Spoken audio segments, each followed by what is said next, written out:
Record to this. Great. Welcome. Today I'm speaking with AJ Nash, intelligence strategist, servant leader, keynote speaker, and the host of the award-winning Unspoken Security podcast. So AJ spent 19 years in the U.S. intelligence community, delivering tactical, operational, and strategic intelligence to military leaders, the U.S. Secretary of State, members of Congress, and the White House.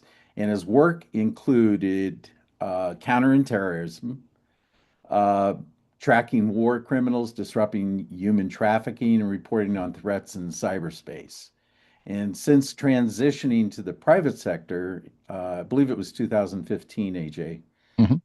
through Semantic, Anomaly, Zero Fox, and now founding the Quantitative Business Risk Intelligence Center, Kubrick, and Unspoken Security. He's built and led intelligence programs for dozens of organizations worldwide. His motto, people first, mission always, integrity throughout. What I'm interested in today is something AJ knows better than almost anyone, and that is what it actually costs to separate signal from noise when the noise is coming from inside the environment you trust most. And what happens to that discipline when you move into a completely different world? That's what In the Inquiry is built for. So, AJ, welcome.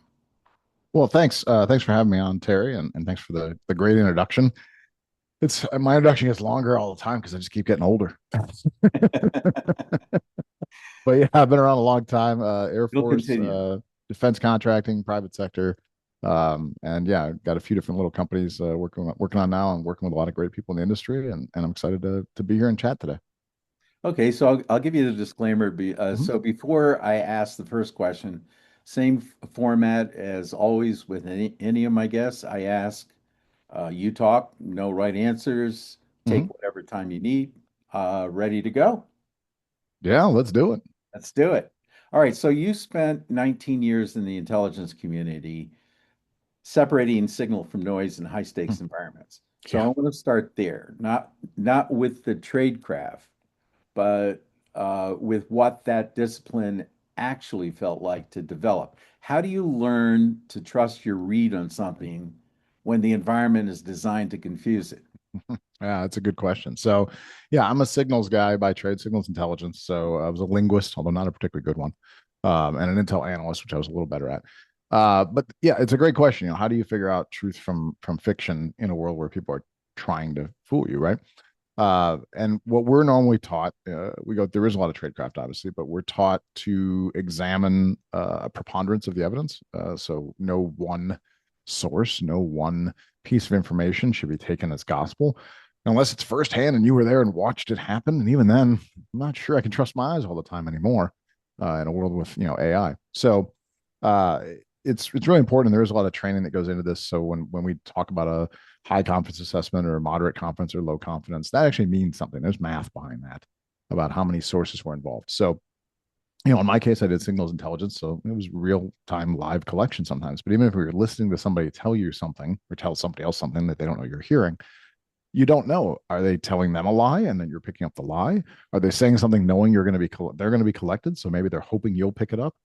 And so you look for second and third yeah, supporting evidence, right?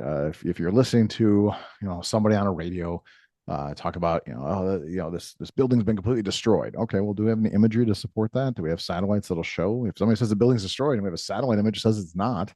They're probably not telling us the truth. When you talk about people that are dead, you might want to get second evidence in there. Do we also have evidence that the family is mourning? Is there a funeral? Or is somebody lamenting about this in an environment where maybe they don't expect that somebody's going to be listening to them? So I think it's really important to validate. It's we talk a lot about trust but validate Mhm. in the intelligence world, and it's important to have multiple sources so that you can make an informed decision on what the truth really is. So I want to pick up in that. Mhm. So you mentioned this intelligence work. So the noise actually isn't random, right? It's often deliberately introduced by adversaries. So what did that do to how you evaluate information? And has that ever worked against you in environments where the noise wasn't adversarial? Yeah, I mean, it does help to understand your opponent, right? In the intel world, certainly. Do we have reason to believe that the people we're collecting against have reason to believe they're being collected against? How convinced are we that what we're doing is clandestine or not? Has something to do with it, right? Do we know how these people think? In the case of intel world, how the adversaries operate and how they think. Are they notoriously paranoid? Are they notoriously arrogant? Do they understand the technologies? Do they realize what can and cannot be collected in terms of a phone call or an email or a radio? Do they know what the laws are and where they are in the world and what's available, right? Hmm. So I mean, there's a lot that goes into understanding that. And again, when you're talking real-time operations and wartime operations, in most cases, there's not a lot of opportunity to deceive. Bombs are being dropped. People are screaming about being bombed. The bombs are being dropped at the same time. It's pretty quick that you can validate this is probably happening as it's happening, but you still do battle damage assessment to check it out. I think when you get into other collections, longer term strategic collections, it can get a little more complicated. I think a good example, and this is publicly available information, I'm pretty sure at this point, is going way back to the first Iraq War. Did Saddam have weapons of mass destruction? Did the United States believe that he had weapons of mass destruction? Well, we went to Congress and said we did. Apparently, our leaders said they thought so. And then it turns out a lot of things that we thought existed didn't exist. Well, did they not exist because the US government lied to the people, or that members of the government lied to Congress to get more authorization? Or did they not exist because we had intelligence that suggested they did and what we were listening to wasn't accurate? Now, there's a good debate there. And if what we were listening to wasn't accurate, is it that it wasn't accurate because somebody was deceiving us intentionally? Or is it wasn't accurate because we were being deceived by the same people that were deceiving somebody else and we were just picking it up? So, in the Hmm. case of Iraq, Saddam Hussein wanted and ordered people to develop nuclear weapons and biological weapons. Well, it didn't take long for a lot of the folks in Iraq to realize we don't really have the technical capabilities to do that. Uh, but when you tell Saddam Hussein or a dictator, hey, it turns out we're failing, we can't do that, they have a tendency to kill you. When you do that, the next person who's tasked with that job doesn't tell him they can't do it. The next progress reports are going to be very positive. Yes, we're actually moving forward. We're developing these. We're making progress.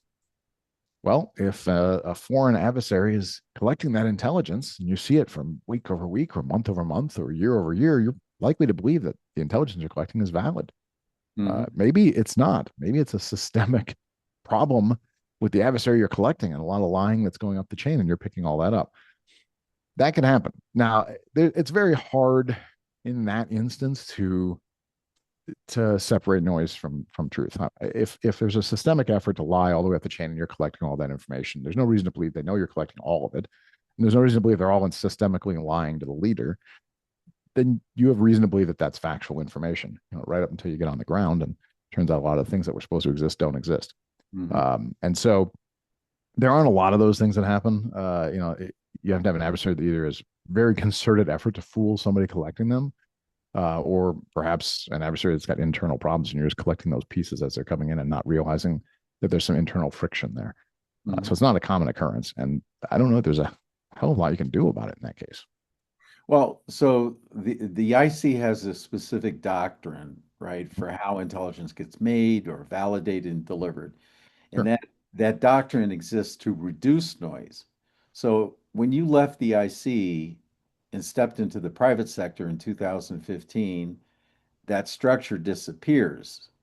So what happened to your decision making when the noise reduction architecture you'd operated in for 19 years, suddenly all of that was gone? Yeah, I mean, it's gone from the organizations I joined, but it's not gone from me. So, my goal in a lot of cases was to bring that along, to help people. Obviously, in terms of the work and the daily work, building intelligence team and intelligence driven security, I've certainly brought a lot of the same structures that came from the government along and said, hey, we're going to use intelligence community directives 203, 206, 208. We're going to bring along this professionalized version of intelligence into the private sector. And to be honest, when you do it as long as I have, or as long as a lot of people in the industry have, it just becomes who you are as a person, right? A lot of these processes, these thought processes, just become muscle memory. Um, I'm I'm not necessarily the most trusting person in a lot of cases. It depends on the individuals, but I will trust but verify on most everything. I was just talking about this to somebody the other day. pretty much anything somebody tells me, whether it's a relative, a friend, a loved one, whatever it might be, there's a good chance I'm going to go, what was the source? And I might double check them. And I'll be honest with you, it doesn't make you very popular at parties to be that guy when you're like, hold on a second, I don't know if that's true. I'm not questioning the Hard to, individual. I'm really not trying to. I'm questioning what they got it, where they got it from. We have too many people who believe too many things. Our brains are designed. We hear things and we categorize what we heard, but we separate it from the original source. That's just how our brains operate. And so it's easy to get to a point where you believe some things that are very true and some things that are very false, and they all end up in the same bucket because you don't remember which came from which source. Mhm. And so I'm notorious for doing that, which, like I said, isn't always a very popular thing. But after a while, if anybody gets to know me, they recognize I do it to everybody. I do it to myself. I've been able to say things, go, you know what? Hold on. I actually don't remember where I got that from. Let me go check. Because it just becomes your muscle memory to, no, I want to know the truth. I want to validate. I want to double and triple check. I don't want to be right. I don't care if I'm right or wrong. I want everybody to have the same knowledge that is fact. Mhm. And so that's pretty much how I've addressed everything in life. And it does help separate, noise from truth. You can't always do it when you get into like interpersonal relationships and, business relationships. People are going to say things. You don't have the ability to validate or invalidate some of those things. And for that, it comes down more to being able to read people. It's, again, you spend as long as I did in the intelligence community, you learn a lot about people. So you learn a lot about them that maybe they don't realize. You learn about patterns of, how people are motivated. And so I do spend a fair amount of time with anybody I work with trying to understand who they are, where they come from, what are their motives and objectives, what makes them tick, Mhm. which can be really useful to help make sure you get the most out of people or you help people be successful. It also can help you deal with, the occasions of office politics, who's likely to be political and why, and how to maybe manage that situation before it happens. People talk about managing up. I've worked a little bit on that, not always successfully, but it does come down a lot of times to understanding people. Just being able to Mhm. read into people and get an idea of who they are and how they tick, and then not use it nefariously, and not to try to manipulate people, but just to try to understand as best you can what's this person's objective? What are their goals? Maybe I can work better with them if I understand why do they react this way if I said it, a certain way. And so I can improve my behavior or my choice of words to get better results. Because we're all wired differently and we all have different backgrounds. And understanding where somebody comes from matters. Taking the time to figure out what somebody's angle is, what their lens to the world is, really can make a world of difference if you understand their education, their family structure, their economic structure growing up, geography. A lot of things change just based on knowing people. And Mhm.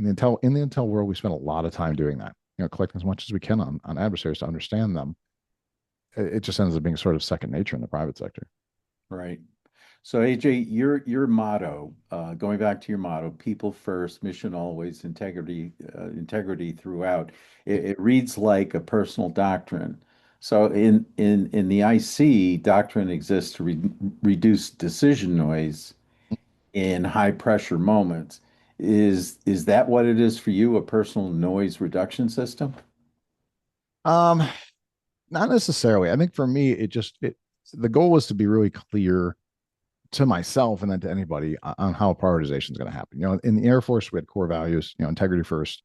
Um, uh, what do we have? Integrity first. God, I should know these now. This is terrible. Excellence. Oh, this is embarrassing. I've known these for years now. Suddenly I'm having a blank on it. It'll come back to me as I stop thinking about it. Anyway, we had core values in the Air Force and I modified them because to me, the most important thing is people, right? I don't care what I'm doing, whether it's personal or professional, it almost always revolves around people. And I've always believed if you take care of people, people will take care of the mission.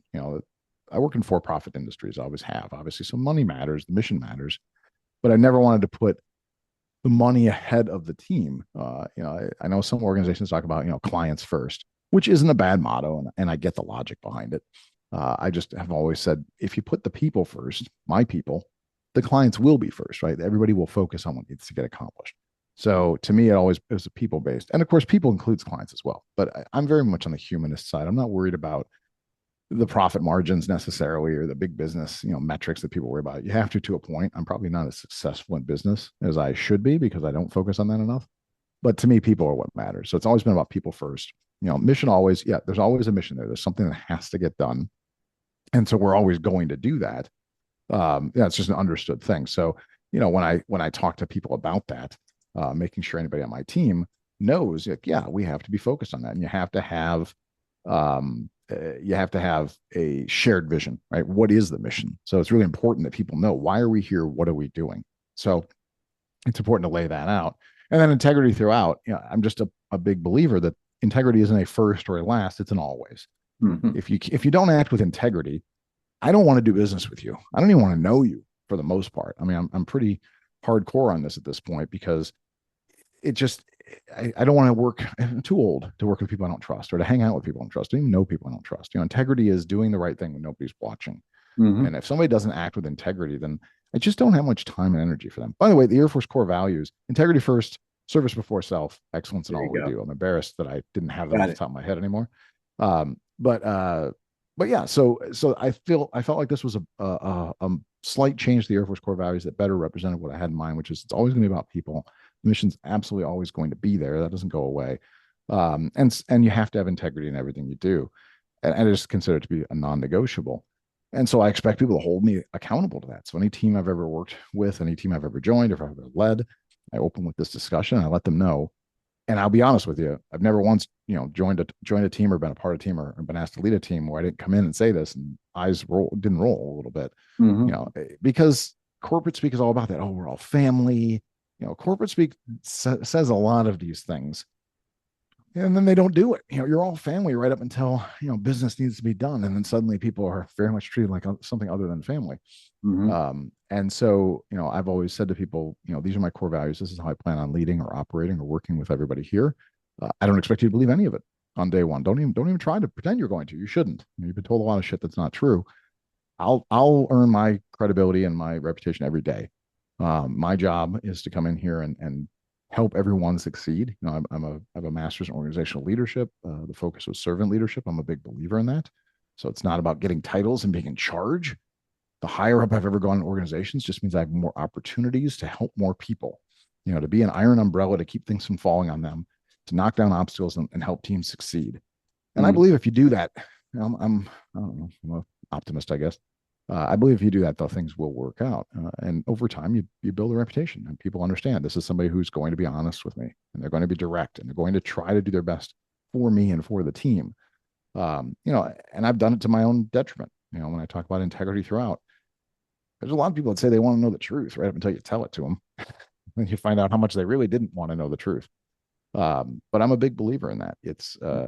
I'd rather have the ugly truth than a pretty lie, and I'd rather deliver it as well. Yeah.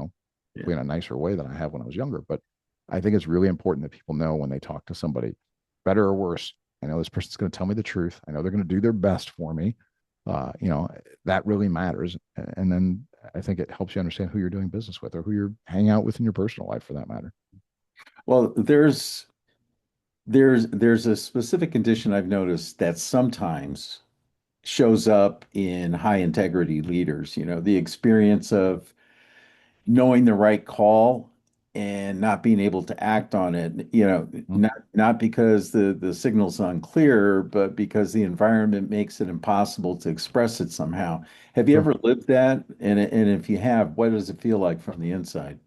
Yeah, it's terrible. I have said, and from learned experience, I would never recommend, and I don't know if I've ever put myself in the same position again, being in a position in which you have responsibility without authority. It's a terrible place to be when you know what the right answers are, and you're incapable of executing those answers because you don't have the authority to do so. And yet you're probably going to be held accountable for the results. I've had that happen in the government, certainly.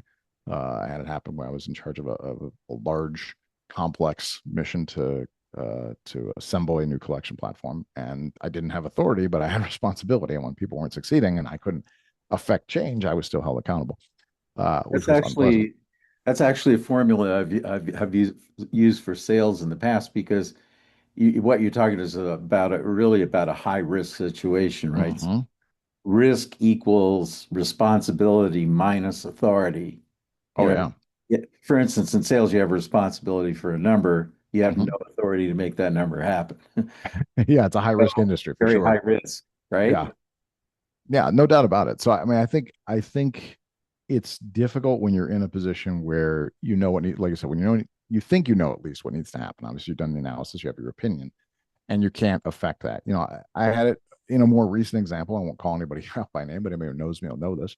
I had an opportunity not all that long ago where I came in and took over an organization. I was asked to lead and make some changes.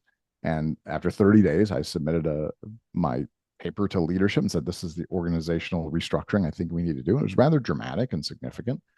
And I was told it's too much. It's too big. It's too much. Just do this piece, like a third of it. And I explained why we would still have challenges with that. Not there were just going to be some systemic problems. I was asked to fix some systemic problems. I explained through analysis what I thought the causes were and how structures would change those problems. And by not doing all of this, we would still have some of these systemic problems. But Mm-hmm. ultimately, it wasn't my choice. And so I executed what I was asked to execute. I've since left the company, and I was informed about 3 years after I submitted that original paper, the company actually made the rest of the changes that I suggested. Which is funny and nice to hear. I like hearing, hey, you know what, your ideas were pretty good ideas, actually. It's Mm-hmm. unfortunate they weren't, executed 2 or 3 years earlier. And that happens sometimes, and it's frustrating. But to answer your question, what do you do? Well, sometimes you just have to accept you don't have that authority, and as long as it's something I tell people all the time, if it's not unethical, it's not immoral, or it's not illegal, or it's not against a written company policy, to just go ahead and do it, and I will own the consequences. Well, I Mm-hmm. tend to act the same way, in reverse. If somebody asks me to do something that's not immoral, unethical, illegal, or against a written company policy, ultimately I'm probably going to execute the plan. I may not agree with it, but I've submitted my position and my opinion. And if it's not one of those things, then all right, they have the right to make that decision. They have authority, and I'm going to go ahead and make it. And I've made my claim. If it's one of those other things, it's a whole different discussion. If somebody wants me to do something that's unethical or immoral or illegal or against a written company policy, I'm firm on not doing those things, even if it costs me my own job. I just can't. That would violate my integrity and Right. my reputation, and just being able to live with myself is more important. And frankly, if it's one of those things, there's probably legal consequences I could deal with later. But Mm-hmm. I've never been in a position where I've had to, do one of those things, thankfully. People first and mission always. So give me a real moment where those two pulled in genuinely, sort of opposite directions, not like a hypothetical, Mm-hmm. a moment where you had to choose which signal to follow. Yeah, sure. Again, I when I first started leading a specific team that comes to mind, one of the things I found out immediately was most of the team was burning out. I had inherited a really talented team, but they were all very overworked. People hadn't been taking PTO, they hadn't been taking time off. I had people working 60, 70, 80 hours. They were really killing themselves to get the job done. And that's because we didn't have enough people to do the work that had been promised to be done to the customers. And the team was incredibly dedicated to getting the work done, to the mission. And so I did an analysis and said, we have to make a change. And I immediately started telling people to do less work, which is remarkable to see somebody's face when you tell them, I need you to stop. I need you to stop working nights and weekends and doing all these extra things. And to a person, the team said, but we have to do this. Like the customer needs us. We'll fail. They were so dedicated and fantastic people. I said, I understand that. Mhm. Allow me to own that problem. All right. We are going to actually have to fail. Things are going to have to break. Now that's a tough decision to make, and I knew I was going to have to face some consequences for it. Yes. But like I said, it's people first.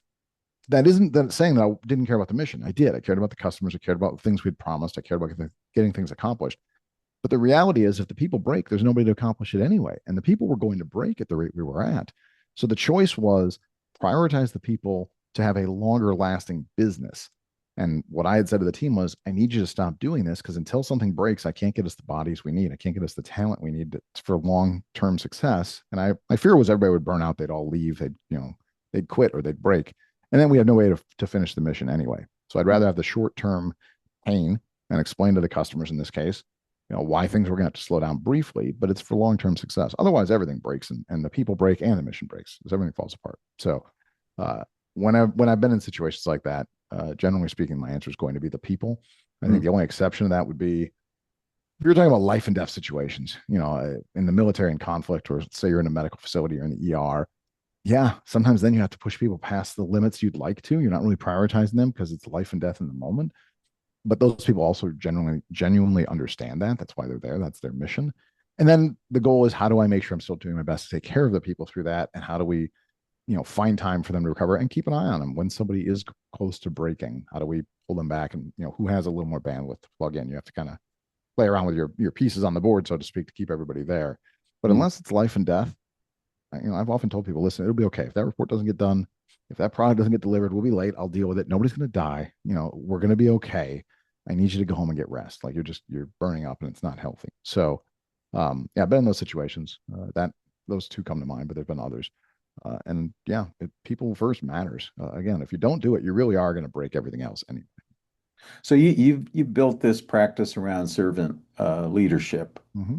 What does it cost you when the environment pushes back on it? When putting people first creates noise in the mission or vice versa? How do you manage that internally without losing either? Yeah, that can be a real challenge. I recall, when I first left the government space, I ended up in an organization where it was clear that it was not particularly a people first organization. I was shocked to find that out. And it created a lot of friction between myself and the people above me, because I don't really relent from that concept. I'm a big believer in it to my core.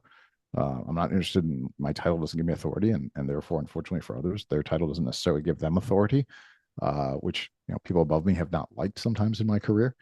I don't have a problem pushing back politely and professionally, but I don't get intimidated if you have a C in front of your title, or if you had stars on your shoulders or whatever it might be. I think it's important to be honest and direct and professional, but to be contrarian if necessary. Mhm. So yeah, it can be difficult. And generally speaking, when I've been in organizations that are adamantly opposed to the concept, I'm probably not going to be there very long.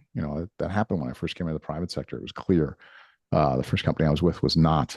Uh, we didn't see things the same when it came to people and when it came to leadership. Let's put it that way. And yeah, I was there less than a year. I did the best I could to continue to try to take care of people and do the things that had to be done. I took a lot of bullets for it, I suppose. So, metaphorically speaking. And I wasn't going to be there very long. I knew after a few weeks, quite frankly, this was not going to be a good fit, and I was very unhappy about that. But I tried really hard to affect change and to take care of people. And when it just got to the point where it was clear that this wasn't going to happen, it was not a sustainable environment. I started looking for something else to do, and ended up tendering my resignation. I'd say a best example I saw of that was we had an incident response situation at the time, and as we were going through all of our research to figure out the incident, we happened upon something unrelated to the incident. Just happened to be that the security team, some of the security team had been using the open Wi-Fi, which was publicly available, free Wi-Fi, to download some new video game that had just been published. It was middle of the night, 2, 3 in the morning, wasn't affecting their work. They were out doing whatever they're doing. They set up an automatic download. I don't know. And the decision was from my leadership, they were going to get this person fired. And I piped up and asked why. I said, what's the point? Was there a policy that this person was violating? Is there a reason to do this? This is a human being that, with a family. Why are we doing this? Why aren't we at least, is there a policy? Are we warning somebody? Nope. They just wanted to dismiss this person. It wasn't part of the investigation. It wasn't a security risk. And as far as I knew, it wasn't even a policy violation that was written. And they just made that decision.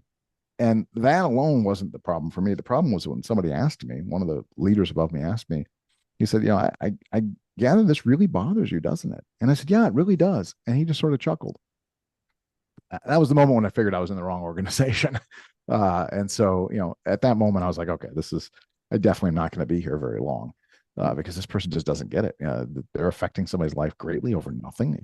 You could have given them a warning, a slap on the wrist, something very minor. And instead they decided to just, blow up somebody's existence because it just didn't matter to them. It was just something to do. And I just can't divorce policies and decisions from the people involved. If you're gonna change somebody's career path for them, you're gonna fire somebody, lay them off, whatever it might be. I think you have to take it very seriously and understand, how this is going to impact other people and try to do your best to take care of those people. These things happen, layoffs happen, job changes happen, but it doesn't have to be something that's just numbers on paper and, without thought. I had another organization I joined where they had wiped out most of the people before I got there. There was one person left. I knew that person wasn't going to fit in the future. And I told them, we sat down and I said, listen, I'm going to keep you as long as I can. I recommend you start looking for another job. Do it on company time. I don't mind. Work from home. And he had minimal work to do. I said, just prioritize that. I don't think anybody should ever miss a paycheck. I know the time's going to come, so please prioritize that. And at some point, I'll have to call you into the office and tell you to bring your gear with, and you'll know why. And Mhm. that's exactly what happened. And he was doing what he needed to do as part of the company, but I know he was prioritizing looking for something else, which I wanted him to do. And by the time I finally called him in, he already had interviews and some opportunities. He still was very unhappy to be let go, and it's still an uncomfortable conversation. But I feel like I did right by that person, and he had another gig within a couple of weeks, as I recall, and was doing really well. Mhm. Um, it's not that hard, changes are going to happen. It's not that hard to put in the effort to try to help people succeed. If it's not something that's of their own doing, if it's not letting somebody go for cause, some of those things, it's really not that hard to give people opportunities. I've had the same in reverse. I've had people who've been kind enough to tell me, "Hey, change is coming. I think you're going to be part of that change." Giving you a heads up so you can get a head start, because these things happen sometimes. Companies get acquired. Lots of things happen that have nothing to do with the employees' production at all. And Mhm. it's just not that hard to take the moment to think these are real people. That we owe. If we're gonna be in a position of leadership, we owe it to the people that we're leading to care about them and to try to actually do right by them. And I'm just a big believer in that. It's maybe I look through rose-colored glasses, but that's how I see the world. So I want to ask a different sort of perspective on this signal noise thing. So you've had experience building intelligence programs for dozens of organizations. In Mhm. your experience, what happens to intelligence, the actual signal, as it moves through an organization's layers? Does the decision Mhm. that leaves the top arrive at execution intact? Well, that's a really good question. I think a lot of that depends on the org, right? So, generally speaking, I guess I'll think of from a government standpoint, as Intel professionals, we understand that our job is to provide the best context to leadership to make decisions, the most informed context, through data, through information, through intelligence, through analysis. Ultimately, we don't get to decide what happens with that though, and the decisions that are made based on both what we provide and other external impacts. That could be in the private sector, it could be budget related, for instance, or politic related. Same thing in the government space for politics, or there's a lot of things that go into it that aren't related. So as an Intel professional, the goal is to say, hey, we've done the best we can. We provided the best context, maybe even recommendations for informed decision making, and then whatever happens, it's out of our hands. Doesn't mean it's not frustrating. It can be very frustrating, if you have a really good analysis and you have, all the supporting evidence and somebody chooses to go another direction, it can be incredibly frustrating. And sometimes their choice is the right choice. And you go, oh, all right, it still worked out. And a lot of times, frankly, if you have a really good intel assessment, their choice ends up being the wrong choice. And you don't get to say, I told you so, when that choice is being made by, somebody with stars or somebody who's, sitting in the White House, for instance. But you have to just accept that you've done the best you can to provide the right context to make those decisions and live with them. And if somebody makes enough bad decisions, there'll be consequences for them. Or if they make enough decisions that violate your personal ethics or morals, if it gets into that discussion, then it's about whether it's an organization that I could still be a part of. Right. But ultimately, I'm a big believer in you do the best you can, you provide the best, and there's a reason that there's a chain of command everywhere. Somebody's got to be in charge, and somebody has to make the tough decisions. And again, sometimes they're making decisions based on more than just what they've been provided by the Intel team or by me personally as an advisor, for instance. Uh, and you got to respect that. There are other decisions. Yes, I think your intelligence was good. I think you have, we would have loved to have taken your path, but there were politics, or there were budget issues, or there were timing issues, or there were competing objectives. Right. Those things are all valid too. Okay. So, it's something you have to accept that even if you think you have the right answer, even if it turns out in retrospect you had the right answer. I mentioned this organization that they finally reorged the way I suggested it 3 years later. Mhm. Yeah, it frustrates me it didn't happen when I was there. There were probably some other pieces I didn't know. Maybe doing it 3 years later, maybe if we'd done it when I wanted to do it, it would have been the wrong time to do it. Maybe there were other components that I didn't know. Just because it got there doesn't mean it should have gotten there when I suggested it. I suspect somewhere between 30 days and 3 years it could have, but I don't know. So you just have to accept that sometimes. Yeah, one of the most counterintuitive things I've observed is that effort under high noise conditions, it often makes things worse, not Oh yeah. better. You have more analysis, more stakeholder input, more information gathering, and all of, which adds to the noise rather than reducing it. Have you seen that in intelligence work? I mean, what's the Yeah. discipline that breaks that cycle? Yeah, I mean, we talk about like fog of war, for instance. So, in peacetime, intelligence is easier. I mean, there's a lot of strategic intelligence gets done. It's a lot of plotting, courses, and there's just a lot, right? The intelligence community collects just an enormous amount of content and produces an enormous amount of intelligence. But things change dramatically when you're actually in a shooting war. Fog of war changes things, and things are much faster. Because you have to be, because you are dealing with life and death, and you'll make decisions based on less information. You caveat it. This is, we have a low confidence assessment, limited intel, but you go ahead and go forward with it, and you have to live with some of those consequences, and they can be significant. We have a history, people know this, of bombs going on the wrong targets. Mhm. That happens. That is an unfortunate reality of armed combat. I'm not going to defend it, right or wrong, the combat itself for that matter. But if you're going to get into an armed conflict, there will be what we call collateral damage. It's pretty, antiseptic term for it. People are going to die that aren't meant to die. People are going to be injured that aren't meant to be, that aren't targets, aren't valid targets, aren't intended targets. That happens, and that can be fog of war. There's friendly fire that can happen, especially if you're dealing with coalition forces where you may have two, allied organizations that don't recognize who's who and think they're shooting at the enemy and end up shooting at each other. Mhm. So yeah, that's a challenge. Trying to cut through that, it can be very difficult when you're dealing with high intensity situations. Being able to take a step, take a beat. A lot of times in the intel world, we do have obviously different communication structures. So, there are top secret communication structures versus, say, open radio. And so some of the most important, impactful things are going to go through, a different structure, right? And so you can do the same thing in the private sector. You could have a Slack channel that only has 3 people in it. And it's the most important thing, for instance, and just using it as an example, or a signal, on your phone, right? That's a small team, right? I email isn't the way to go, right? If something's urgent and important and you send somebody an email, there's a good chance it's not going to get seen in time, especially in a high pressure environment, right? Mhm. So there is something to be said for setting up layers of communications. Most organizations have that. If you get into a crisis comm situation, that they have a different line for that.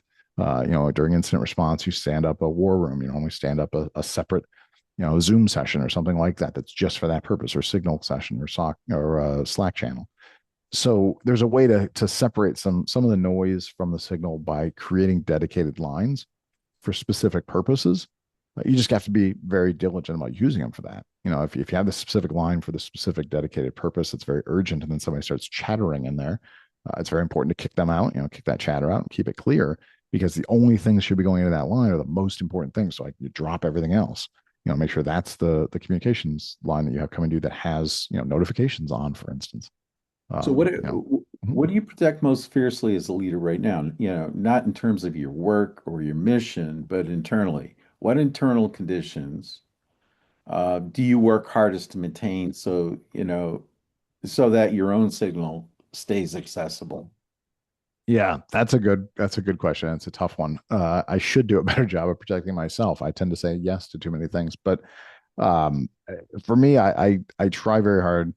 Actually, I'm successful at this. I even think it goes back to that integrity piece. I don't work with people who don't have integrity. I don't, and I won't be one of those people. I have a very small list of clients. I've turned down some in the past. I won't work with a company if I don't believe in their product and their services. Now, that doesn't mean they're the best in the world necessarily. It doesn't even mean they're going to be successful. But I have to believe in them. I have to believe that the technology is what they say it is. They're not going to lie and they're not going to exaggerate. And I have to believe the people are who they say are, and they're people I want to work with, and people that I believe in and that I trust. I find that to be really important for me personally, and as a result, it reflects on me. The moment I start advocating for some company that's, putting out some schlocky stuff that's just, it's a bunch of vaporware and great marketing, it takes away from me. It detracts from my integrity and my credibility. I'm not really interested in doing that. I will say, sadly, is there a number? There's probably a number. There is for most people, but it would be astronomical. Mhm. Nobody's going to offer me the kind of money it would take for me to be willing to make that move. It just isn't. There's no value proposition to them doing so. And so I work really hard on that. Whenever I work with people, come to me, want to do business together, I do the background, I do the research. Who are they? What company are they? Who's this individual? Where have they been? What are they known for? Is this going to come back on me later that this person actually is not who they say they are? I think it's really important to surround yourself, and be associated with people who are really honest, and again, not necessarily the best talent all the time. Good talent's good, but honest and have integrity and tend to do well. I don't mind being with people who don't work out and it fails sometimes. I've failed in my life, but have they tried? Did they put in the effort? And were they honest about it? And were they honest about when they were failing? So I think for me, that's probably the most important thing. I'm at a stage in life where I can do that. I suppose it helps to just say, hey, I don't want to work with this guy. I've said things like that people are, what? I'm like, yeah, I just don't want to work with that guy. Yeah, sure, he'd probably pay me and it'd probably be good money. I don't like him. I don't want to work with him. I don't trust him. I don't think other people do either. I'm just not interested. Yeah. And you don't always have that, by the way. Obviously, when you're younger or you're struggling or you're trying to build, money is a thing, that matters in life still. I get it. Some people have to bend their morals and their ethics a little bit as they're coming up, and that's understandable. The world's a tough world, but it is good to be in a position to say, I'm not going to do that. I just I don't need it. I don't need to work with that person. So And so I'm very focused on that.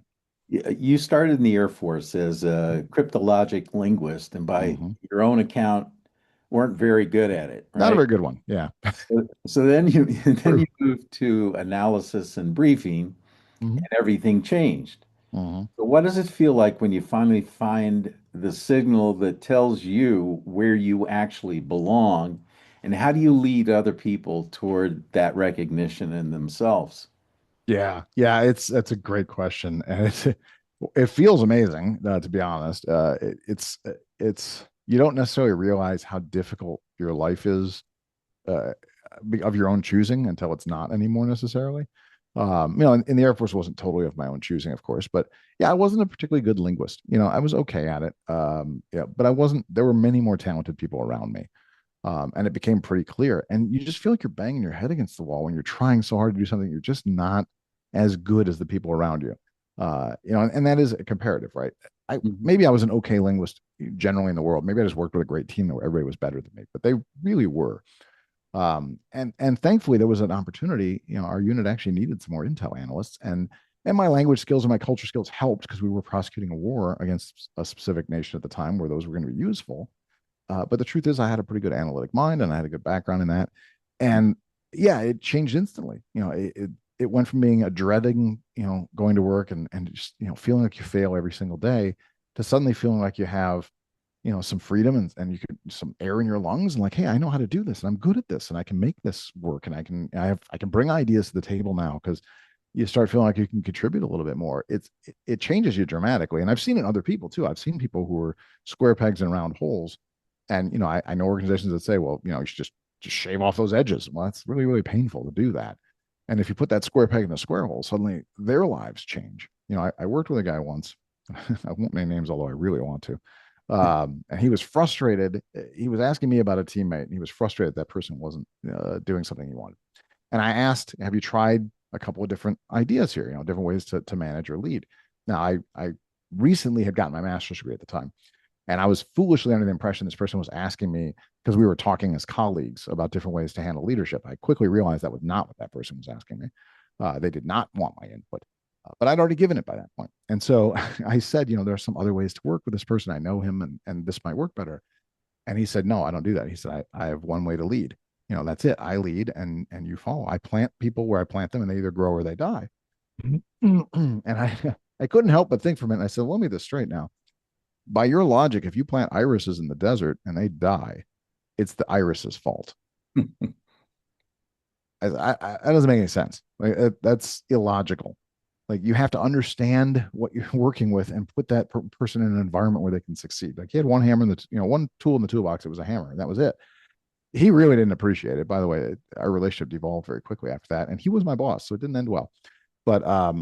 But no, that was my thinking, and I realized at the time, like, okay, this is a difference. And my opinion is, if I'm going to be the gardener and I'm planting flowers, I need to know how much light do you need, how much water do you need, what's the best soil for you. That's my responsibility as a leader. All right, is not you're going to put you where I put you and you to succeed or you don't. That is a very lazy form of management. Now, sometimes you cannot get people into the environment to be most successful. You find out that all the things they need, we just don't have. Okay, well, then you help them find someplace else where they can be more successful. I'm not saying everybody has to find a way to make everybody succeed. It's impossible, but you Hmm. have to make the effort. If you're not, you're not a leader. And I was embarrassed for that person, and I was a little aggravated by them. That was their opinion. Was I just plant people where I plant them, and they either succeed or they don't. That's lazy. You know, if that's somebody's philosophy, they shouldn't be in charge. They shouldn't be leading anybody. I think it's important again to understand the people and try to put people in places to succeed. And to answer, go back to your original question, you see it very quickly. If somebody's in the right position, if you've understood what their goals and objectives are, what their best talents are, what gives them energy versus what takes energy from them, and you're able to align that with something that works within the mission. And I realize that doesn't always work together, but if you can do that, oh, it's amazing. And people soar and they succeed. You know, it comes back to a better interview process a lot of times. You know, if you're inheriting a team, you may not have that, but a lot of times it comes into an interview process of knowing, what do I really want from this person? What do I really need in this role? And finding people that are going to fit that really well, or how do I reorganize Hmm. to get the most out of people?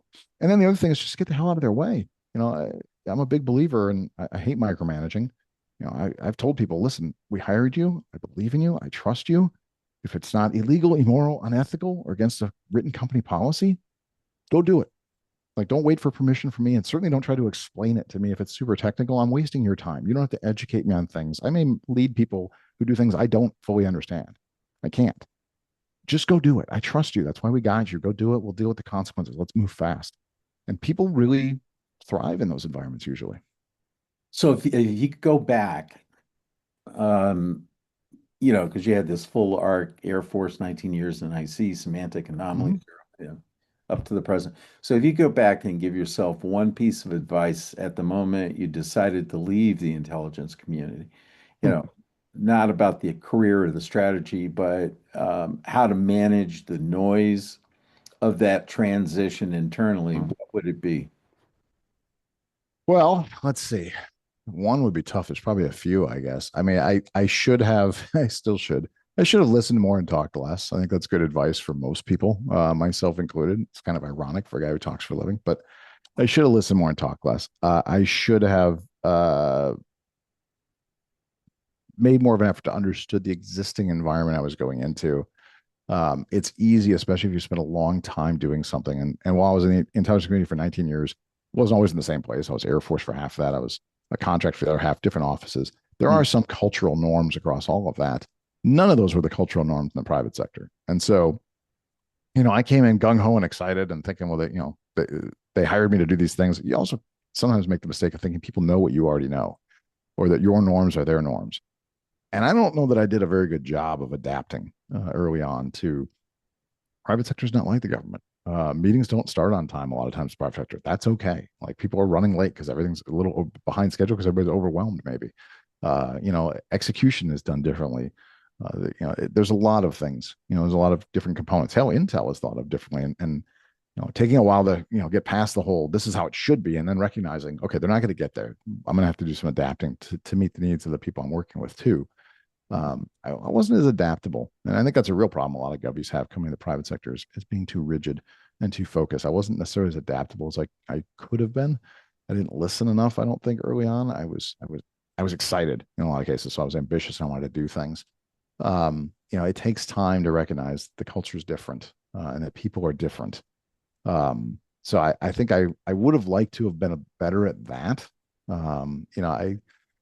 I could argue I would have liked to have been better at interviewing the first place I was going to go work, because it wasn't a very good choice on my part, probably. But I don't know if there's much you can do there. Ultimately, you're going to do the best you can and get in and find things out as you go. So I think, yeah, listen more than I speak, and try to understand your environment a little bit more before you jump in with a whole lot of ideas on how to change and improve things. People don't love that when you're too early.